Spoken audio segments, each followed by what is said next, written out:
एक समय की बात है। सुंदर नगर में दीनू नाम का एक नाई रहा करता था। दीनू पूरे नगर में मशहूर था, यहाँ तक कि नगर के राजा वीरसेन भी उसी को बुलाते थे। दीनू की अब उम्र हो चली थी, इसलिए वो अपने काम को लेकर अब चिंता में रहता था। इसका कारण था उसका बेवकूफ बेटा चंदू। चंदू जब भी कोई काम करता तो हमेशा उसमें गड़बड़ कर देता। चंदू बेटा, हरिया काका की मूछें बनानी है, बहुत ही बढ़िया करके। देखो दीनू, कोई गड़बड़ तो नहीं होगी, मेरी खानदानी मूछें हैं। अरे काका, चिंता क्यों करते हो? हैं? मैं बापू से भी बढ़िया मूछें बनाऊंगा, तुम बैठो तो। अच्छा चल बना दे, सबसे अलग दिखनी चाहिए ऐसी मूछें बनाना। कल मेरे साले की शादी है और मुझे वहां सबसे अलग दिखना है। सबसे अलग ही दिखेंगी, ऐसी मूछें बनाऊंगा काका। दीनू किसी और ग्राहक की दाढ़ी बना रहा था। उसने चंदू को हरिया की मूछें बनाने के लिए कह दिया, पर मूछें सबसे अलग बनाने के लिए चंदू ने हरिया की आधी मूछ गायब कर दी। देखो हरिया काका, कितनी बढ़िया और अलग मूछ बनाई है, सब देखते रह जाएंगे। हाँ, हरिया ये सुनकर खुश हो जाता है, पर जैसे ही वो अपने मुंह को आईने में देखता है, उसकी चीख निकल जाती है और वो गुस्से से भर जाता है और दीनू को बुरा भला कहने लगता है। अरे जब तुम्हें पता है कि तुम्हारा बेटा बेवकूफ है, इसे कहो कुछ और करता कुछ है, तो तुम इसे दुकान पर अपने साथ रखते ही क्यों हो भाई? मेरी खानदानी मूछें उड़ा दी इसने। अब बताओ मैं क्या मुंह लेकर अपने साले की शादी में जाऊंगा?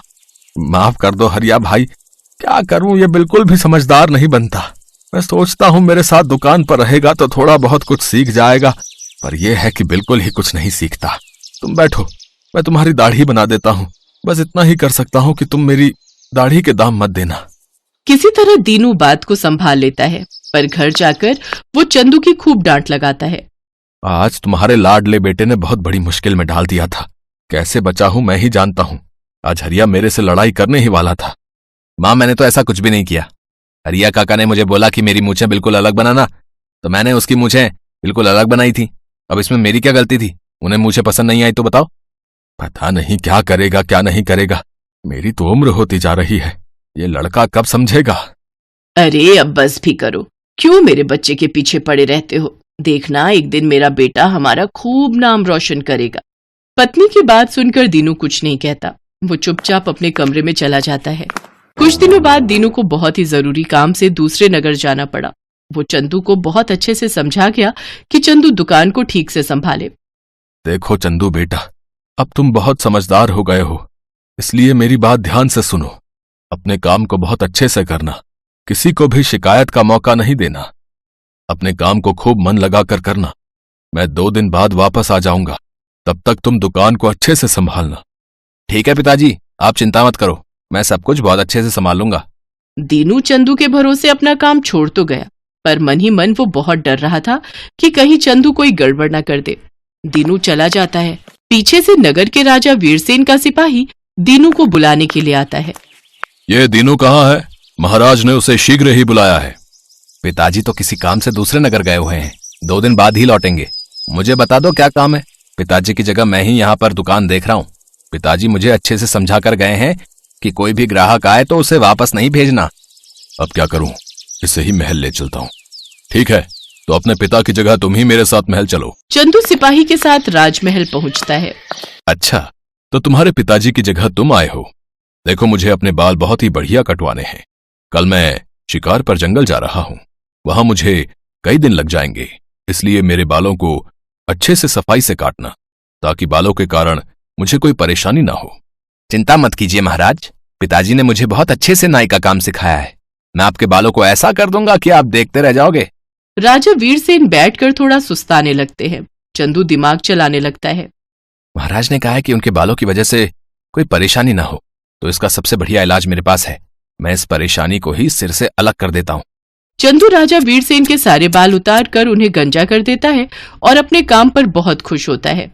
देखिए महाराज, अब आपको बालों के कारण कोई परेशानी नहीं होगी। अब आप आराम से शिकार पर जाइए। गुस्ताख, तुमने ये क्या कर दिया? तुमने हमें गंजा कर दिया, हमारे सिर के बाल उड़ा दिए। सैनिकों, इस बेवकूफ को अभी इसी समय 100 कोड़े बरसाकर कारागार में डाल दो। पर मैंने क्या किया है महाराज? मैंने तो वही किया जो आपके लिए सही था। नहीं, मुझे कारागार में नहीं रहना, मुझे छोड़ दो, मुझे घर जाना है। महाराज वीरसेन ने गुस्से में चंदू को कारागार में डाल दिया। उधर उसकी माँ भी उसके लिए परेशान हो रही थी। राजा वीरसेन शिकार पर चले जाते हैं। कुछ समय तक शिकार खेलते हुए अचानक राजा वीरसेन अपने सैनिकों से बिछड़ जाते हैं और घने जंगल में पहुंच जाते हैं। राजा वीरसेन को नहीं पता था कि वहां घने जंगल में आदिवासियों का कबीला है जिन्होंने ऐसा जाल बिछा रखा है जिसमें एक इंसान आसानी से फंस सकता है। राजा वीरसेन जाल में फंस जाते हैं। आदिवासी राजा वीरसेन को पकड़ लेते हैं और तरह तरह की आवाजें निकालते हुए राजा वीरसेन को अपने कबीले में ले जाते हैं। छोड़ो, छोड़ो, मुझे इस जाल से बाहर निकालो। तुम लोग मुझे कहाँ ले जा रहे हो? हम तुम्हें बलि देने के लिए ले जा रहे हैं। हमारे सरदार ने आज एक इंसान की बलि देनी है। सरदार, बलि के लिए हम एक इंसान ले आए हैं। अपने आप को बचाने के चक्कर में राजा के सिर से मुकुट गिर जाता है। गंजे राजा को देखकर आदिवासियों का सरदार गुस्से में आ जाता है। अरे, ये तुम किसे उठा कर ले आए? ये तो गंजा है और हमें तो आज ऐसे इंसान की बलि देनी थी जिसके सिर पर घने बाल हों। हम इसकी बलि नहीं दे सकते। इसे जहां से लाए हो वहीं छोड़ाओ और किसी और को बलि के लिए पकड़ कर लाओ। सरदार की बात सुनकर राजा थोड़ी ठंडी सांस लेता है। कबीले के सिपाही राजा को वापस जंगल के बाहर छोड़ाते हैं। राजा की जान में जान आती है। तभी राजा के सैनिक उन्हें ढूंढते हुए वहां आ जाते हैं। राजा वीरसेन महल वापस आते हैं। सिपाही, चंदू को महल में लेकर आओ। सिपाही चंदू को महल में लेकर आते हैं। चंदू घबरा रहा था। चंदू, हम तुम्हें सजा से मुक्त कर रहे हैं। ये सारी अशर्फियां, सोने के सिक्के और हीरे जवाहरात तुम्हारे हैं। इन्हें भी अपने साथ लेते जाओ। पर महाराज, बाल काटने के तो इतने दाम नहीं बनते। ये दाम तो बहुत ज्यादा है। चंदू, अनजाने में तुमने जो हमारे लिए किया उसके सामने ये इनाम बहुत थोड़ा है। हम अपनी खुशी से तुम्हें ये दे रहे हैं। इसे रख लो। चंदू खुशी खुशी घर लौट आता है। अपने बेटे को सकुशल लौटा देखकर चंदू की माँ बहुत खुश होती है। अगले दिन दीनू भी लौट आता है। वो हैरान था कि उसके बेटे को राजा ने बाल काटने के बदले इतना ढेर सारा इनाम दिया है, तो वो खुशी से फूला नहीं समाता। जब से नगर वासियों ने ये सुना कि चंदू को राजा ने बाल कटवाने के बदले इतना ढेर सारा इनाम दिया है, तो लोग अब चंदू से ही बाल कटवाने के लिए आने लगे। चंदू ने भी अब बेवकूफी करना छोड़ दिया। वो भी इतनी तारीफ मिलने के बाद बहुत बढ़िया काम करने लगा था। अपने बेटे को समझदारी से काम करता देख दीनू की सारी चिंता दूर हो जाती है।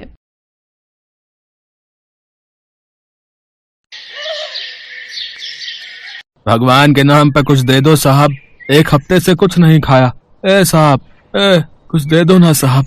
साहब, भगवान आपका भला करेगा साहब। ओहो, सुबह सुबह तेरी मनहूस सूरत देख ली। अब क्या भला होगा मेरा? ले पकड़ और अब भगवान के लिए पीछा छोड़ मेरा। इतना कहकर उस आदमी ने अपनी जेब से निकाले हुए 5 रुपए भीखू को पकड़ाए और वहां से तेजी के साथ निकल गया। और भीखू काफी देर तक उन 5 रुपयों को देखता रहा और फिर आसपास नजर घुमाते हुए सोचने लगा। 5 रुपए, इसमें क्या आएगा? वो सामने पराठे वाला खड़ा है, उसके पास जाता हूँ। फिर भीखू अपनी जगह से उठा और सड़क के दूसरी तरफ खड़े एक ठेले पर गया। ठेले पर एक आदमी गरम गरम आलू के पराठे सेक रहा था, जिन्हें देखकर भीखू की भूख और भी बढ़ गई। उसका मन कर रहा था कि वो तुरंत पराठों पर टूट पड़े, लेकिन फिर भी किसी तरह खुद को संभाले वो वहां खड़ा रहा। जब पराठे वाले की नजर उस पर पड़ी तो उसने गुस्से से कहा, यहाँ क्यों खड़ा? चल रास्ता छोड़, कहीं और जाके हाथ फैला चल। भैया, मुझे पराठा खाना है। ये लो, मेरे पास पैसे भी हैं। ये तो बस 5 रुपए, इतने में नहीं मिलता यहाँ कुछ। एक पराठा पूरे 10 रुपए का, समझा? जा, जब पूरे पैसे हो तब आना जा। भैया, पर आधे पैसे तो है ना मेरे पास, तो आधा पराठा ही दे दो। बहुत भूख लगी है भैया। अच्छा, और फिर बचे हुए आधे पराठे का मैं क्या करूंगा? है, यहाँ कोई ग्राहक आधा पराठा नहीं खरीदता, समझा? तो भैया फिर पूरा पराठा ही दे दो, भगवान तुम्हारा भला करेगा। भीखू ने इतनी बेबसी से ये बात कही थी कि उस पराठे वाले को भीखू पर दया आ गई और उसने 5 रुपए लेकर उसे पूरा एक पराठा खाने के लिए दे दिया। बस भीखू को यही तो चाहिए था। भीखू ने सिर्फ आधा पराठा ही खाया और बचा हुआ पराठा अपने झोले में डालकर वहां से चल दिया। यही भीखू की जिंदगी थी। कभी कुछ खाने को मिल जाए तो उसे भगवान का चमत्कार मानकर वो खुश हो लेता था, और जब नहीं मिलता तो उसे भी भगवान की दी हुई सजा मानकर रह लेता। उसे किसी से कोई शिकायत नहीं थी। भीखू एक पैर से लाचार था और उसका एक हाथ भी जन्म से ही नहीं था। उसकी इस हालत को देखकर कोई भी उसे काम पर नहीं रखता था। परिवार के नाम पर भी भीखू के पास कोई नहीं था, सिवाय कुछ उन बच्चों के जो उसी की तरह अपाहिज थे और भीख मांगकर अपना गुजारा करते थे। भीखू को जब कभी भीख में कुछ मिलता वो उसे उन बच्चों के साथ जरूर बांटता था। ले भाई राजू, ये तेरा, और मन्नू तू ये ले, और रीना ले, तू भी ले। भैया ये मन्नू का टुकड़ा मेरे टुकड़े से बड़ा है। हाँ तो क्या हुआ, खाने देना उसे, और तू चिंता क्यों करता है?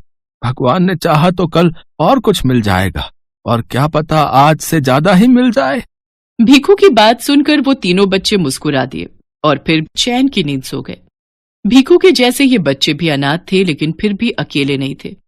इनमें से जब कभी किसी को भी भीख मिलती तो उसे आपस में जरूर बांटते थे। बस इसी तरह इनकी जिंदगी चले जा रही थी। फिर एक दिन, साहब साहब भगवान के नाम पर कुछ दे दो साहब। अब क्या चाहिए तुम्हें? अब जो आपकी इच्छा हो साहब, पैसे, खाना, कपड़े, कुछ भी दे दो साहब, इस गरीब का भला हो जाएगा। अभी रुको, मैं बाहर आकर तुमसे बात करता हूँ। इस आदमी का नाम राजेश था, जो देखने से ही काफी अमीर लग रहा था।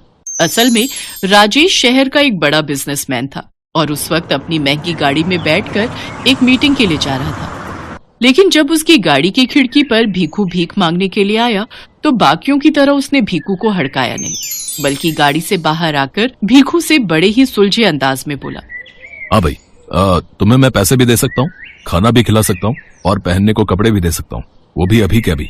लेकिन एक समस्या है। कैसी समस्या साहब? देखो भाई, मैं हूँ एक कारोबारी, जात से भी और काम से भी।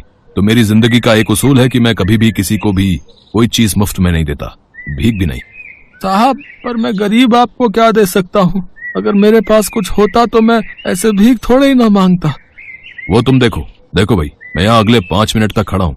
तुम जो चाहो मेरे लिए ले आओ, और बदले में मैं तुम्हें पैसे, खाना और पहनने को कपड़े भी दिला दूंगा। पर याद रहे, तुम्हारे पास सिर्फ 5 मिनट ही हैं। राजेश के ऐसा कहते ही भीखू अपने दिमाग के घोड़े दौड़ाने लगा।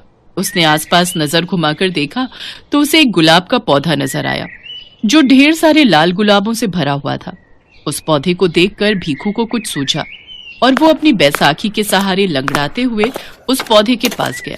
उसने अच्छे से देखभाल कर उस पौधे का सबसे बड़ा और सबसे सुंदर फूल तोड़ा और उसे लाकर राजेश को देते हुए बोला, लीजिए साहब, यही दे सकता हूँ मैं आपको। बहुत बढ़िया, ये वाकई बहुत सुंदर है, तुम्हारा बहुत बहुत शुक्रिया। इतना कहकर राजेश ने अपनी जेब से कुछ पैसे निकाले और उन्हें भीखू के हाथों में रखते हुए बोला, मुझे लगता है इतने से तुम खाना और कपड़े दोनों खरीद सकते हो। जो अभी भीखू के साथ हुआ था वो उसकी उम्मीद से कहीं ज्यादा था। उस दिन भीखू और तीनों बच्चों ने पहली बार छक्के खाया। बच्चे बहुत खुश थे, लेकिन भीखू किसी सोच में डूबा हुआ था। क्या हुआ भैया, खाओ ना। कुछ सोच रहा हूँ राजू, अब तू खाना खा। उस दिन जो कुछ हुआ उसने भीखू के दिलो दिमाग पर गहरा असर डाला था।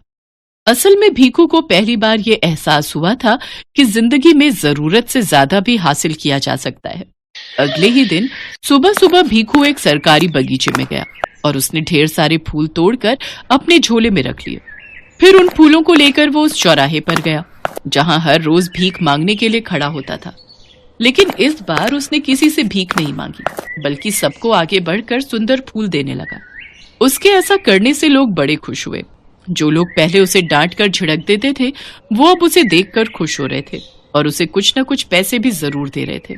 उस दिन भी भीखू और तीनों बच्चों ने पेट भरकर खाया और फिर, भैया ये कमाल कैसे हो गया, इतना सारा खाना?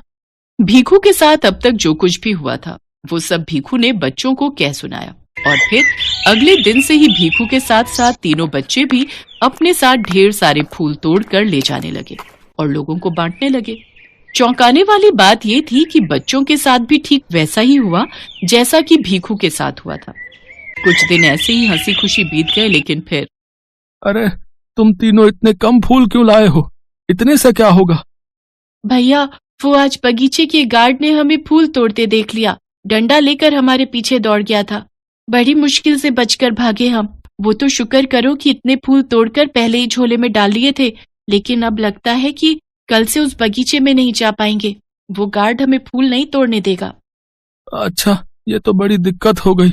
चलो कोई नहीं, कल का कल देखेंगे, फिलहाल आज तो काम पर चलें। ये सच था, लोगों को फूल बांटकर उनसे भीख लेना अब भीखू और इन बच्चों का काम बन गया था। लेकिन अब ये इतना आसान नहीं था। उस दिन जितने भी फूल थे उन्हें लेकर भीखू फिर से चौराहे पर गया वो जाकर खड़ा ही हुआ था कि तभी वहां एक गाड़ी आकर रुकी। भीखू उस गाड़ी को देखते ही पहचान गया क्योंकि वो गाड़ी राजेश की थी। साहब साहब, ये लीजिए साहब, ये आपके लिए। शुक्रिया दोस्त। दोस्त? आपने मुझे दोस्त कहा साहब? हाँ, क्योंकि अब तुम भी मेरी तरह ही कारोबारी हो गए हो। तुम्हारे बारे में सुना मैंने, यहाँ सब तुम्हारी ही बात करते हैं, तुम्हें फूलों वाला भिखारी कहकर बुलाते हैं और कई लोग तो तुम्हारा इंतजार भी करते हैं। लेकिन अभी भी बस एक दिक्कत है कि लोग तुम्हें अब भी भिखारी ही मानते हैं। ये मुझे अच्छा नहीं लगा। इतना कहकर राजेश ने फिर से भीखू के हाथ में कुछ पैसे रखे और वहां से चला गया। उसके जाते ही भीखू एक बार फिर सोच में पड़ गया। एक बार फिर राजेश ने भीखू को नई दिशा दी थी। राजेश से मिले पैसों को लेकर भीखू फौरन वापस अपनी झोपड़ी में गया, जहां तीनों बच्चे उसका इंतजार कर रहे थे। भैया, अच्छा हुआ आप आ गए। देखो ना, ये मन्नू जिद कर रहा है कि आज पाव भाजी खाएगा और मैं बोल रहा हूँ कि आज छोले भटूरे खाते हैं ना। नहीं, खाना मैं लेकर आया हूँ, हम वही खाएंगे और अब से पैसे बचा कर रखेंगे। पर वो क्यों भैया, हमें पैसे बचाकर क्या करना है? फूल उगाने हैं। भीखू की कही बात को समझने में बच्चों को जरा भी देर नहीं लगी। उन सबके पास जितने भी पैसे थे उन सब से उन्होंने ढेर सारे पौधे खरीदे और फिर उन्होंने हाईवे के किनारे की सरकारी जमीन में रोप दिया। फिर सभी मिलकर उन पौधों की बहुत अच्छे से देखभाल करने लगे। कुछ ही हफ्तों में वो सभी पौधे सुंदर और रंग बिरंगे फूलों से भर गए। देखो भैया, अब कितने सारे फूल हैं हमारे पास। अब हम फिर से एक साथ भीख मांगने जा सकते हैं। नहीं, हम जाएंगे तो जरूर, लेकिन भीख मांगने नहीं बल्कि कारोबार करने। क्या मतलब भैया? भीख मांगने से बेहतर है कि हम इन फूलों को बेचकर पैसे कमाएं और फिर जो पैसे मिले उनसे और पौधे लगाएं, फिर और ज्यादा कमाएं। आखिर कब तक भिखारी ही रहेंगे? क्यों, सही कहा ना मैंने? भीखू ने आज कुछ ऐसा कहा था जिसे सुनकर तीनों बच्चों को बहुत ही अच्छा लग रहा था, क्योंकि अब वाकई उन्हें जो भविष्य दिख रहा था वो एक भिखारी होने से कहीं बेहतर था। भीखू भी तैयार था फूलों वाले भिखारी से फूलों वाला कारोबारी बनने के लिए। Thanks for watching.